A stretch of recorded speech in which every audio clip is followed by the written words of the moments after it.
What's up? This is Kalia Brown, and we're here with YU Entertainment.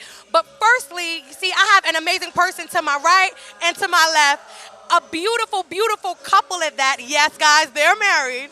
All right, so we have Rye and Whitney in the house. How you guys doing? What's up, sis? We doing good. How are you? How you? Great.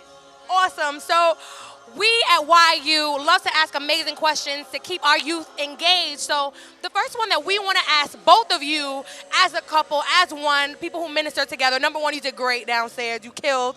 So we want to know, what are some words of inspiration that you can give the youth of our generation? So where should I start with you? All right. Um, I feel a lot of the times we get caught up in comparing ourselves to what we see on television and what we think success is, and we try to follow other people's successful patterns, mimicking that, thinking that that's going to be success for us. But what I would like to encourage this generation is to know that what you have is very unique and special, and that you don't have to sound like anybody, look like anybody, or do what anybody else does to be able to shine, because we all have our own journey and blueprint. God has a specific blueprint for each and every one of us. Even my husband and I, even though we're joined together in marriage, we're still two different people. We're still two individuals. And what you have is special. What you have is important. What you have is enough, and it is greatness. So let's cultivate and embrace what you have, because when you embrace what you have and you share that, it will be a blessing, because you've embraced it and they're going to embrace it. What comes from the heart truly reaches the heart. So you have it already. Don't try to be like anybody else. Yeah. Powerful. Did you have anything to contribute to that? In addition to that, I would say that every experience that you have now prepares you for what it is that you think you want to do. Even if you're not sure exactly what you want to do, I encourage you to do your all, put your all into what you do now. A lot of times we think about the big picture, what's going to happen in 5 years, or what I want to happen in my career. But you're singing in the choir. Be the best tenor you can be. Be the best alto you can be. If you're a seamstress, be the best. Iron your clothes the best way you can. Like, as simple as that. And I promise you, if you put in the work in the stages leading up to your big dream, you'll be ready to fulfill your dream when it actually manifests.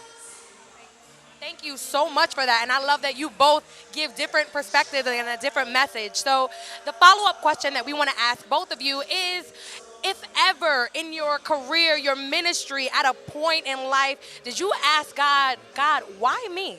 So did you ever? And who may I pass this to first? All right, here you go. I think that question comes up more often than you would think, because you get charged with a purpose and an aspiration, and then you wonder, does it really take all of this to really make it happen?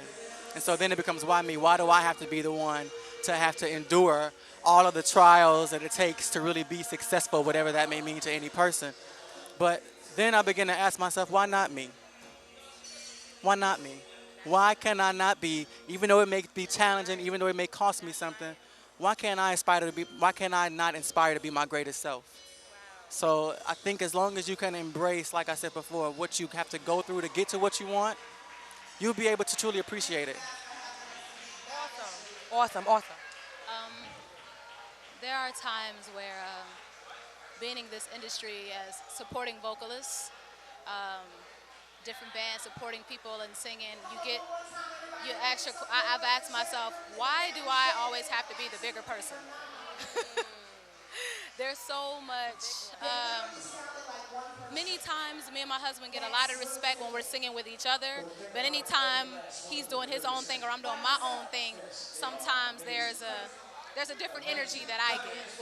And I always feel like I'm always willing to be a team player, because I feel like we're stronger when it's more of us on the same page. I feel like that in America and the world, like when we come together, it's so much more powerful together. But sometimes people don't think that way, and they just want to do their own thing. You do your thing over there, I do my thing over there. And sometimes I'm like, why am I always feeling like I'm the one fighting to come together, or fighting to wanting to be a part of the team and make everything look together as a whole, and not just me shine and you shine, but let's shine together. But God says, what? You ask yourself, then you say, why not? Because sometimes it starts with one person. Sometimes we have this, why Why do we always have to keep fighting? Why do we always have to keep doing that? But it's like, why not? Sometimes it might not be a billion people on board with you, but if you're on board and you know you're doing what is going to benefit the atmosphere, the situation that you're in, then you be that example. You be the example you want to see. Everybody might not agree with you or be on the same page with you, even at that timing. Sometimes they might eventually get it after you, but don't dumb yourself down. Don't lessen your work ethic or your talent or yourself because people's insecurities or maybe just their perception is not there at the time. You continue to shine. You continue to be great. You continue to fight to be better, fight to be great, fight to be that team player because we do have to be the example where we want to see. We got to be that example. Thank you both so much for that. So overall, you both did an amazing job because you hit on the head, the nail on the head, saying, what is RAII all about? And that's the exact question we want you to ask. Why not? So this is Kalia Brown checking out with RAII and Whitney. We're here holding it down, about to enjoy the rest of our night. Thank you, YU Entertainment. Have a good night.